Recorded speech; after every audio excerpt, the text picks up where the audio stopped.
How dark can a person's heart truly be? My 2-year-old daughter was hospitalized with pneumonia.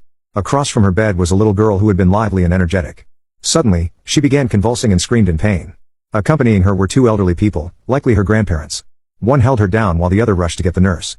The nurse came over with a cart, looked around, and loudly asked for someone to help lift the girl onto the cart. Surprisingly, despite there being 6 or 7 parents in the room, no one moved or even turned their heads. My wife signaled to me to go help, so I quickly lifted the girl onto the cart, and the nurse wheeled her away, with her grandparents following behind. After they left, one of the parents glanced at me and came over, saying, "Don't get involved with that family. That girl isn't clean." I was confused, thinking they weren't talking to me. After a while, the nurse returned with the girl, and again I helped lift her back onto the bed. The grandparents were deeply grateful. I asked the girl's grandfather if she had epilepsy, as one of my colleagues had similar symptoms. The grandfather sighed and said, "If it were epilepsy, that would be easier to deal with. She's been to every major hospital in the country, but they still can't figure out what's wrong. She looks perfectly fine, but she has these unpredictable episodes." After chatting for a bit, I learned that they were from out of town and had come here because they had heard the hospital was good. Seeing how hard it was for the elderly couple to care for their granddaughter, I helped whenever I could, whether it was bringing them food or taking out the trash. Sometimes, I even gave the little girl some of the snacks my daughter had. However, I didn't expect what happened next. One day, I went downstairs for a smoke, and 2 of the parents from our room followed me down. One of them said, "I'm telling you this for your own good. That day, we told you that girl isn't clean, and yet you still interact with them." I smiled and asked, "What do you mean by not clean?" The man, visibly annoyed, responded, "Do you really not get it, or are you just pretending? Her disease is incurable, and it flares up intermittently. There must be some hidden virus in her body causing it. She's basically a walking virus."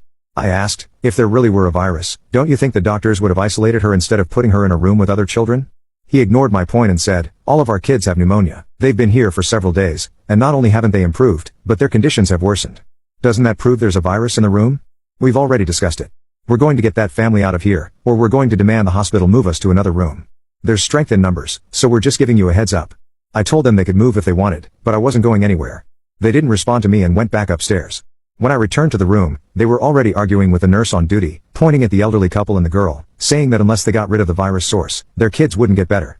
They demanded to be moved to another room, insisting they wouldn't stay in a room with a virus. The nurse said she'd need to get approval. After she left, the girl's grandparents were on the verge of tears. I tried to comfort them, telling them to trust the hospital. The little girl, crying, said to me, "Uncle, I don't have a virus. I really don't."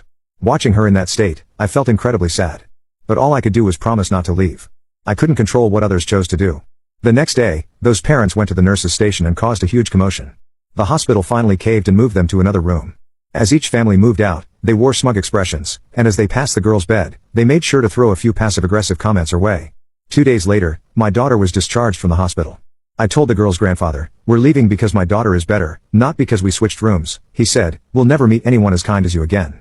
I felt a deep sadness as I left. I had helped them while I was there, but once I left, there was nothing more I could do. I wasn't a doctor, and I didn't know what illness the girl had. I could only hope that she would soon find a diagnosis and that they would continue to encounter kind-hearted people. A girl with an unknown illness, instead of receiving the care and concern she deserved, was instead misunderstood, ostracized, and despised.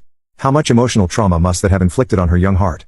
Meanwhile, the selfish parents, driven by baseless fears, full of selfishness and cold indifference, that must be the true darkness of human nature.